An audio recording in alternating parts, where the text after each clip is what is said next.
Are there any quick questions for the panel? One got a question from the audience? Well, I have a question. Oh, sorry, Graham. Did you? No. Well, I wanted to just kick off with one question that I think cut across all three. Maybe just to start things off was all of you mentioned trust as a key aspect of understanding the use of digital resources. Well, it seems to me that trust is binary. It's either there or not. From this point of view, it's easy to capture what is the state. It's difficult to get into the state when trust is there.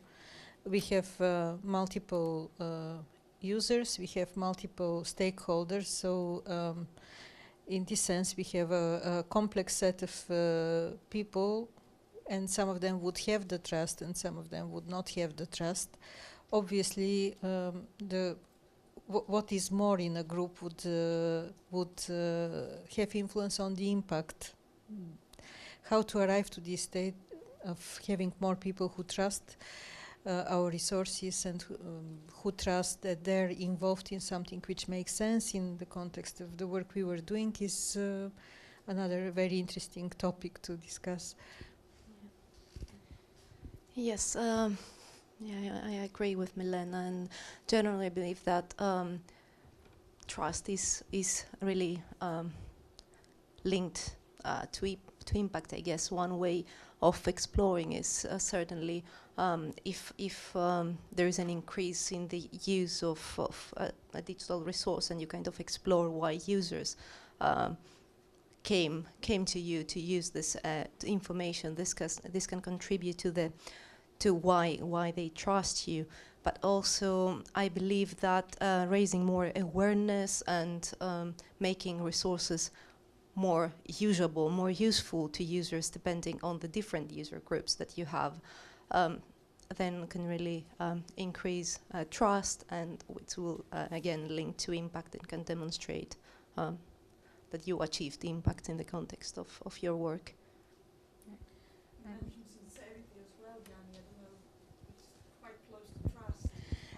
I just wanted to add before giving the mic to Yanis that it might sound heretical in this audience, but it seems to me that attention these days is more important than trust, judging by the numbers of users who are inclined to go into a certain direction and use a certain resource. It depends actually who are your users, whether we speak about the researchers or young people. So trust is very important for some of these user communities, but not for all, I think. Okay, yes, trust and sincerity for me are attached to this, to the character of the organizations we represent. We're not alone. We're not making research for the sake of ourselves. We represent a library, a museum, and therefore it's not about only creating, trust between us and our users through, the digital collections, but it's also for preserving and extending the authority and the trust that our organizations already have. Therefore, when we do and say things, and we are actually jeopardizing, the impact of our organization, which is to me, it's very important. Imagine that Hunterian is releasing a non-trustworthy collection with several mistakes or whatever. People will start, doubting the work that is being done in our organizations. Therefore, we need to be, hard on our judgment. We have to be hard on the judgment of ourselves. We have to be very strict with ourselves. And this is very important about how we build and preserve impact. Just, I don't know, Malcolm Chapman will probably, our head of collection, might want to comment on this, but because you said, imagine the Hunterian, just as an example, and it could be stroke, not Hunterian, but I don't know. V&A, London Metropolitan Archives, any of the case studies, the very interesting variety and range that was presented here. And I'm thinking of my background before at the Pitt Rivers Museum, where I was telling my students using the resource, we also need to be more honest, and also reflecting Mark O'Neill's talk yesterday, they're very inspirational, and the way Maribel and Christina and Agiati and Maria Ina and other people said about the quality and the prestige of the organization being still a seal of approval when users are checking these online resources. That needs to be complemented, though, I feel, and a lot of people I think have alluded to this, with greater sincerity by the organization. We are a collection of humans that make an organization and an institution. We make mistakes too. Not all of our documentation is 100% right.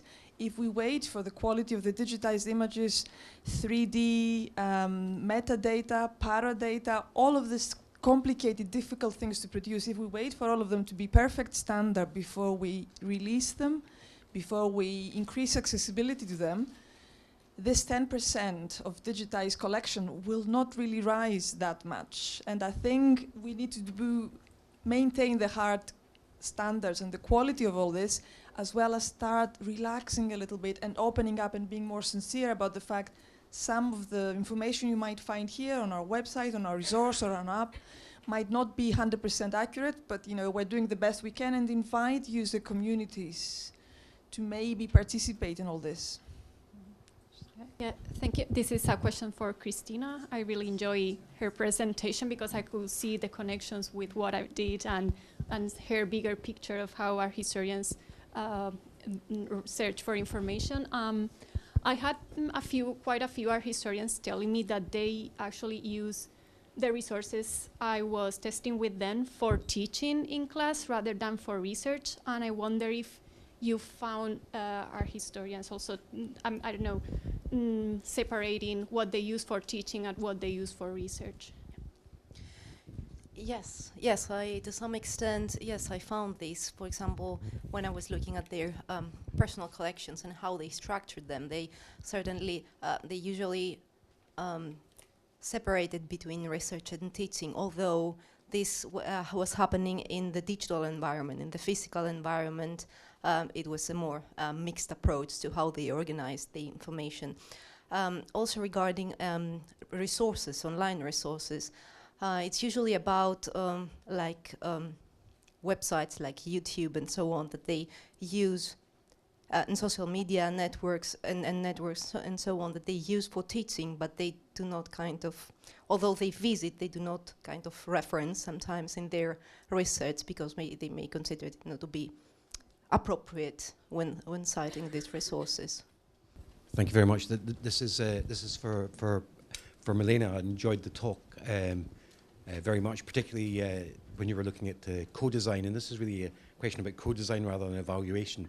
But I just wondered if you've got any comments on whether, number one, in the co-design process, that what the people you were designing with came up with something that actually surprised you would be very different from the way it would have been done in the project otherwise. And also whether you encountered an issue with the co-design where the participants in the co-design process were really seeking to find out what you wanted to do as part of that process rather than expressing exactly what they wanted to do. The co-design part was really interesting, and as I said, these were very young people who were involved in it.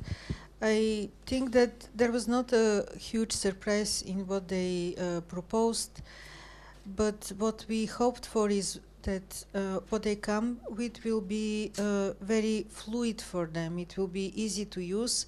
We were also hoping that this will guarantee a longer-term engagement, but this didn't happen, as I said. So that's very interesting. I think in general, lots of our projects, and probably this is part of the current project culture, which is very quick. We don't have the time to do properly such exercises within the lifespan of a project. We have to deliver something in 2-3 years, and we start with the preconceptions and the myths which we can follow easily, and then we arrive to a stage where we say, but why things don't work? I can give as an example a question which Europeana had a few years ago, and this motivated one of the studies which I used as an illustration. It was why young people are not using Europeana. Well, if you follow the history of Europeana, it was conceived by people who were mid-age heritage professionals, and they designed something which was meeting their ideas. And obviously, if they had involved young people at an earlier stage, maybe the outcome would be a different one.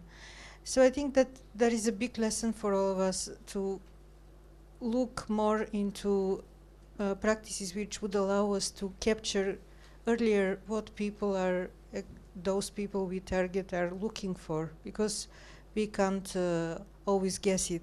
I mentioned this scrolling example to see how a child sees the world. Even if an adult crawls, they will see the things at the same height, but they will not see the things with the eye of a child. So I think that there is a big message for us to go more into such experiments, if possible. You mentioned that the young people, you hope to have a longer engagement through following through with them in the co-curation. Do you have the feeling, though, that if you did a similar type of project or even another project but invited co-curation, that they would be keen for that, but maybe they're more interested in a quick fix, one in, one out sort of project, rather than them looking at longer engagement? The onus would be on you in coming up with pilot projects and other projects to involve them, perhaps. I think a follow-up activity would be helpful to put things into some structure, but this was a very short project again. I said maybe to some extent we also have this monster, the short lifespan of projects. This was an 18-month long project in total, and this pilot was running within few months within it, so it really didn't have a lot of time to engage students long term. But like with all other sorts of projects where we are concerned with sustainability, we have the sustainability issue here. If we don't manage to create a very vibrant community which will take the task on, we need to find some supporting structure to take it through a longer period. Maybe this would then change the things. Any final questions? I think we've got time maybe for one more. Graham, did you? I don't know if there was a question at the front. Did you have a question? Yes. No? Okay. Okay, if there's no final questions, then please join me in thanking the panel again.